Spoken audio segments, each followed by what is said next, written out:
Yes అంటే వంశీ మనం ఇప్పుడైతే బీహార్ ఎలక్షన్స్ తొలి విడత ఎన్నికలు జరుగుతున్నాయి అంటే లాస్ట్ 2020లో బీహార్ ఎలక్షన్స్ ఎలా జరిగాయి అప్పుడు ఓటింగ్ పర్సంటేజ్ ఏ విధంగా ఒకసారి లెక్కలు చూస్తే మొత్తంగా అంటే 243 2010 నుంచి మనం ఒకసారి చూస్తే 243 అసెంబ్లీ సీట్లకు బీజేపీ 91 సీట్లను చేసుకుంది. అప్పుడు కాంగ్రెస్ 4 సీట్లను మాత్రమే గెలుచుకుంది.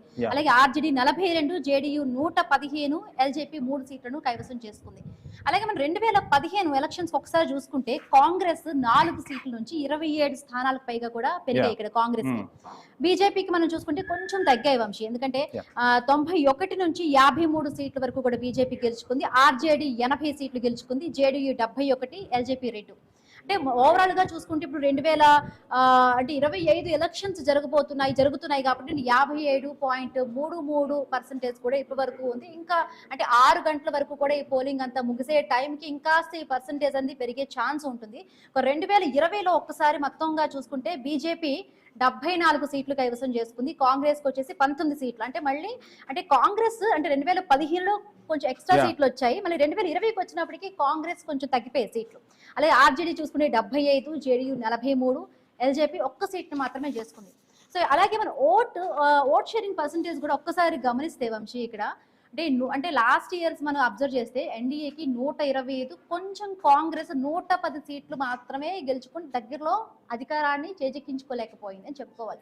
దీని వైపు కూడా చాలా వరకు విపక్షాలు కూడా చాలా వరకు లేవనెత్తిన పరిస్థితి కూడా ఉంది. అంటే ఏదో సంథింగ్ చేశారు, ఓట్ల రిగ్గింగ్ కూడా జరిగిందంటూ కూడా లాస్ట్ టైం మాట్లాడడం జరిగింది. ఇక్కడ ఇంకొక అంశాన్ని కూడా మనం మాట్లాడుకోవాలి. భారతీయ జనతా పార్టీ కాంగ్రెస్ కు 2 పార్టీలకు మధ్య జరుగుతున్న పోరుగానే చూడాలి. ఇక డైరెక్ట్ గా చెప్పాలి అంటే రాహుల్ కు మోదీకి మధ్య వారిలా బీహార్ ఎన్నికలు మారిపోయిన పరిస్థితి. ఈ నేపథ్యంలో భారతీయ జనతా పార్టీని ఒకసారి మనం గమనిస్తే అది ఆంధ్రప్రదేశ్ లో అవ్వచ్చు, ఇంకా ఎక్కడైనా కావచ్చు, అంటే మిత్రపక్షాలుగా అలయన్స్ లో వెళ్తున్న సందర్భంలో ఆచితూచి భారతీయ జనతా పార్టీ అడుగులు వేస్తుంటే ఢిల్లీ పీఠాన్ని కైవసం చేసుకోవాలని ఉవ్విళ్ళూరుతున్న కాంగ్రెస్ పార్టీ మాత్రం అలయన్స్ లో ఏవైతే ఉన్నాయో ఆ కూటమిలో ఉన్న పార్టీలను సరిగా హ్యాండిల్ చేయలేకపోతుంది. వాళ్ళకంటే ఒక డిక్టేటర్ గా ఉండాల్సిన పరిస్థితి. కాంగ్రెస్ కు 100 ఏళ్ల చరిత్ర ఉంది. సో ఎంతో మంది ప్రధానమంత్రులను అందించిన ఘన చరిత్ర ఉన్న కాంగ్రెస్ ఎవరో ఒకళ్ళు అంటే ఇన్ని సీట్లే కాంగ్రెస్ కి ఇస్తామంటే తీసుకునే పరిస్థితికి వెళ్తున్న పరిస్థితి. రాహుల్ గాంధీ అక్కడికి వెళ్ళి బలోపేతం చేస్తున్నారు, ఓట్ చోరీ అంశాన్ని నిజంగా ప్రజల్లోకి బలంగా తీసుకొచ్చారు. కానీ కాంగ్రెస్ పార్టీకి పునాదులు వేయాలి, కాంగ్రెస్ పార్టీ బలోపేతానికి కృషి చేయాల్సింది పోయి అక్కడ ప్రాంతీయ పార్టీలనే ఎక్కువగా ఇది చేస్తున్న పరిస్థితి అయితే కనిపిస్తుంది. సో ఈ ఆలోచన ధోరణి అయితే ఖచ్చితంగా మారాలని చెప్తున్నారు. మరి మొత్తంగా అంటే మహాగఠబంధన్ అవ్వచ్చు, అటు ఎన్డీఏ అవ్వచ్చు, అంటే ప్రాంతీయ పార్టీల ప్రాబల్యాన్ని జాతీయ పార్టీలు ఏ విధంగా గుర్తిస్తున్నాయి, ఏ విధంగా ముందుకు వేస్తున్నాయి అనేది బీహార్ ఎన్నికలైతే ఖచ్చితంగా ఒక ఉదాహరణగా నిలుపుతున్న పరిస్థితి. మరొకసారి అధికారంలోకి రావాలి భారతీయ జనతా పార్టీ అంటే బీహార్ ఎన్నికలను రెఫరెండంగా కూడా తీసుకుంటున్న పరిస్థితి క్లియర్ కట్ గా కనిపిస్తుంది. ఎందుకంటే ఇక్కడ బీజేపీ అగ్రనాయకత్వం మొత్తం కూడా రాజ్నాథ్ సింగ్ అవ్వచ్చు, అమిత్ షా అవ్వచ్చు, జేపీ నడ్డా అవ్వచ్చు, మోడీ అవ్వచ్చు, అందరూ కూడా భారీ ఎత్తున ప్రచారం చేశారు. నితీష్ కుమార్ ప్రచారానికన్నా వీళ్ల ప్రచారాన్ని హోరెత్తినట్టుగా కూడా పరిస్థితులు కనిపిస్తున్న పరిస్థితి. ఇక కాంగ్రెస్ నుంచి చూస్తే మనకు చాలా తక్కువగా అంటే రాహుల్ గాంధీ నుంచే ప్రచారం అయితే కనిపిస్తూ ఉన్న పరిస్థితి. అంటే ఒక ఎలక్షన్ లో ప్రచారము ఒక ఎత్తు అయితే ప్రచారం తర్వాత మీరు ఇందాక చెప్తున్న ట్రెండ్స్ కూడా మనం చూస్తున్నాం. ఆ ట్రెండ్స్ ని బట్టి చూస్తుంటే పోల్ పర్సంటేజ్, పోల్ మేనేజ్మెంట్ అనేది కూడా పార్టీలకు చాలా కీలకం. సో ఎలా చూడొచ్చు అంటారు భారతీయ జనతా పార్టీ కాంగ్రెస్ వైఖరిని? ఎస్ అంటే ఇప్పుడు ఎస్ఐఆర్ అంటే మొదటి నుంచి కూడా అక్కడ కాంగ్రెస్ ఎప్పుడు కూడా చెప్తుంది స్పెషల్ ఇంటెన్సివ్ రివ్యూస్ అంటే ఎస్ఐఆర్ పట్ల ఓట్ల చోరీ జరుగుతుంది అని చెప్పి మొదటి నుంచి కూడా కాంగ్రెస్ పార్టీ ఆరోపిస్తున్న పరిస్థితి. ఎస్ఐఆర్ రివిజన్ తర్వాత మొదటి ఎన్నికలు జరిగిన రాష్ట్రం అయితే బీహార్ అనే మనం చెప్పుకోవాలి.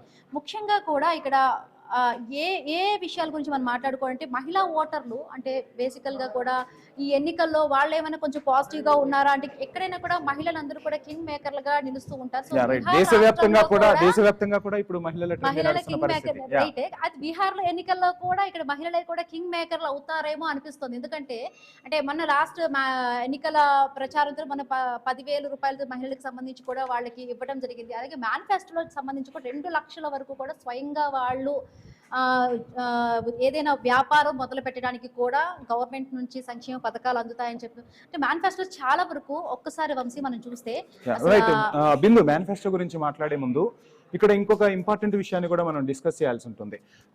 రీసెంట్ గా బీహార్ ఆర్థిక సర్వే 2024ని మనం గమనిస్తే బీహార్ నుంచి వలస వెళ్తున్న వారి సంఖ్య 3 కోట్ల చిల్లర, అంటే 3,75,00,000 వరకు ఉంది. అంటే సగం జనాభా వలస వెళ్లాల్సిన పరిస్థితులు వస్తున్నాయి. ప్రభుత్వాలు మారుతున్నాయి, నితీష్ అవ్వచ్చు, లాలు అవ్వచ్చు, ఎవరు పరిపాలించినా అక్కడ ప్రజల మౌలిక స్థితులను అయితే బాగు చేసే పరిస్థితుల్లో లేరు.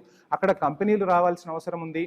ఇందాక మనం మాట్లాడుకున్నట్టుగా కుల సమీకరణాలు, మత సమీకరణాలతో ఎక్కువ రోజులు ఎక్కడ కూడా రాజ్యాధికారం ఉంటుందో అక్కడ అభివృద్ధి అనేది కుంటుపడుతున్న పరిస్థితి. కానీ ఈసారి మీరు అన్నట్టుగా మహిళల్లో చైతన్యం వస్తుంది, మహిళలతో పాటు యువతలో కూడా చైతన్యం వస్తుంది. సో ఎక్కడికో వలస వెళ్ళి బతకాల్సిన బ్రతుకులు ఎందుకు మాకు వస్తున్నాయి, అభివృద్ధి ఎందుకు చేయలేకపోతున్నారు, అదేవిధంగా మహిళలు కూడా చైతన్యవంతంగా ముందుకు వస్తున్న పరిస్థితి. సో ఈ ఫ్యాక్టర్స్ ఏమైనా ఈసారి రిజల్ట్ ని కాస్త ప్రభావితం చేసే అంశాలు ఉన్నాయని మనం అనుకోవచ్చు అంటారా, ఏం చెప్తారు? ఎస్, డెఫినెట్ గా వంశీ. అంటే ఎక్కువగా కూడా యువత ఎక్కువగా వాళ్ళకు ఉద్యోగాలు, బీహార్ అంటే ముందు నుంచి కూడా చాలా ఆర్థికంగా వెనకబడిన రాష్ట్రం అది. సో అక్కడ నిరుద్యోగులు చాలా మంది ఉన్నారు. సో ఈ నేపథ్యంలో కూడా వాళ్ళ నుంచి ప్రభుత్వానికి సంబంధించి వ్యతిరేకత ఉంది. 10 ఏళ్ల నుంచి కూడా ఉన్నా కూడా వాళ్ళకి సరైన రోడ్లు లేవు, ఉద్యోగాలు లేవు అని మొదటి నుంచి కూడా వ్యతిరేకిస్తున్న పరిస్థితి. సో కొన్ని సర్వేల ప్రకారం చూస్తే ప్రభుత్వ వ్యతిరేకత 48% మంది అంటూ ఉన్నారంటూ కూడా ఉన్నారు. ఒక్క 32% మంది మాత్రమే అనుకూలంగా ఉంటారు, 14 మంది మాత్రం న్యూట్రల్ గా ఉన్నారు. సో అలాగే సంక్షేమ విషయానికి వస్తే యువత, మహిళలు, రైతులు, సీనియర్ సిటిజన్లు, కార్మికులే వీళ్ళందరూ కూడా టార్గెట్ గా కూడా ఎన్డీఏ ప్రభుత్వం కొన్ని సంక్షేమ పథకాలు తీసుకువచ్చింది. సో అయితే బీహార్ ఆర్థిక పరిస్థితి ఇవన్నీ కూడా పెద్ద, అంటే ఇప్పుడు ప్రత్యేకంగా అంటే ఏ రాష్ట్రంలో చూసుకుని ఉచితాలు అన్ని కూడా ఎక్కువ రోజులు కూడా నిలవచ్చు. మనం మిగతా అంటే ఇప్పుడు మనం చూసుకుంటే ఇక్కడ తెలంగాణ చూసుకున్న, అటు ఏపీలో చూసుకున్నా కూడా ఉచితాలు అంటే ఇస్తూ ఉంటారు. సో అవి ఎంత వరకు కూడా వర్కౌట్ అవుతాయి అంటే అధికారంలో రావడానికి వాళ్ళు హామీలు అంటూ కురిపిస్తారు. బట్ వన్స్ ఒక్కసారి అధికారంలోకి వచ్చాక అవి ఎంత వరకు కూడా అమలు అవుతున్నాయనే దానిపై కూడా రాజకీయ నాయకులు ఎవరైతే మాత్రం ఎవరు దృష్టి పెట్టడం లేదు అనిపిస్తుంది. ఇక్కడ మనం ఉదాహరణగా చూడొచ్చు, ఇక్కడ కాంగ్రెస్, ఇక్కడ తెలంగాణలో పరిస్థితి, అలాగే కర్ణాటకలో జరిగిన పరిస్థితి, ఇప్పటికూ చూసుకుంటే ఏవి కూడా హామీలన్నీ కూడా అసలు ఎక్కడ నెరవేర్చలేని పరిస్థితి. సో బీహార్ లో కూడా ఇటువంటి పరిస్థితి మరి ఉండబోతుందా లేదా అనేది ఇంకొద్ది రోజుల్లో మాత్రం తెలిసిపోయే ఛాన్స్ ఉంది. సో ఒక్కసారి మనం మేనిఫెస్టోకి సంబంధించి ఒక్కసారి చూద్దాం. మేనిఫెస్టో కన్నా ముందు బిందు, మీరు కరెక్ట్ గా ఒక పాయింట్ చూస్తే ఇప్పుడు అసలు దేశ రాజకీయాలను కుదిపేస్తున్న పాయింట్ ఇది. మొత్తం అంటే ప్రజలందరూ కూడా ఆలోచించాల్సిన అవసరం ఉంది బిందు. మనం ఐ న్యూస్ వేదికగా కూడా ప్రజలకు అసలు ఏం జరుగుతుంది, రాజకీయ పార్టీల ఎత్తులు ఎలా ఉంటున్నాయి, పై ఎత్తులు ఎలా ఉంటున్నాయి, ఏ వ్యూహాలతో రాజకీయ పార్టీలు ముందుకు వెళుతున్నాయి, ఓటర్లకు తాయిలాలు ప్రకటిస్తున్నారు. సో ఆ తాయిలాలు, ఆ రాష్ట్ర బడ్జెట్ ఎంత, ఆ రాష్ట్రానికి వచ్చే నిధుల నుంచి ఆ తాయిలాలు అంటే ప్రజలకు ఇస్తున్న ఉచితాలను అమలు చేసే స్థితుల్లో ఆ ప్రభుత్వాలు ఉన్నాయా, హామీలు గుప్పించి ప్రజలను మభ్యపెట్టి ఓట్లు దండుకున్న తర్వాత ఎక్కడా కూడా ఏ ప్రభుత్వం అని కాదు, ఏ ప్రభుత్వాన్ని విమర్శించే పరిస్థితి కాదు, కానీ ఉచితాల పేరుతో ప్రజల ఓట్లను ఓటు బ్యాంకులుగా మార్చుకుంటూ అధికారంలోకి వచ్చి తలకిందులవుతున్న పరిస్థితి. సుపరిపాలన పక్కన పెడితే పరిపాలన కూడా అందించలేని స్థితికి వెళ్ళిపోతున్నాయి.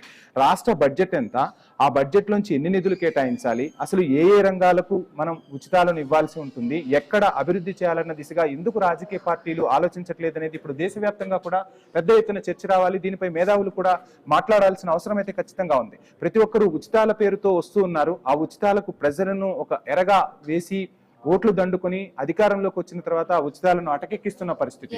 సో ఇవన్నీ కూడా ఒకవేళ ఉచితాలు అమలు చేసినా మనం చూస్తున్నాం. ప్రతి రాష్ట్రం కూడా ఈ రోజు అప్పుల ఊబిలో కూరుకుపోయిన పరిస్థితి.